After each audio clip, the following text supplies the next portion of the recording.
Wala na sigurong masasaya pa sa araw na makita ang sarili na makabangon muli. Masilayan yung mga ngiti na dating nagkukunwari. At higit sa lahat, yun na yung muling makabawi sa lahat ng mga nagawa mong pagkakamali. Mga pagkakamaling naghatid ng aral mula sa nakaraang hindi na maibabalik. Kasi alam mo, sabi nila, mas magaan kapag tanggap mo na.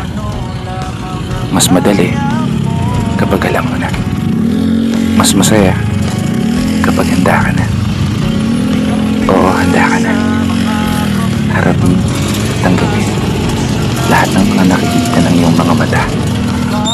Maging matatag at maging matapang sa kabila ng nararamdaman mong kaba. Sa kabila ng hirap na pinaparanas sa iyo ng mundo. Na yung dating nakala mong hindi mo kaya, kaya mo pala. Kaya mo nga pala talaga tumayo ng mag-isa.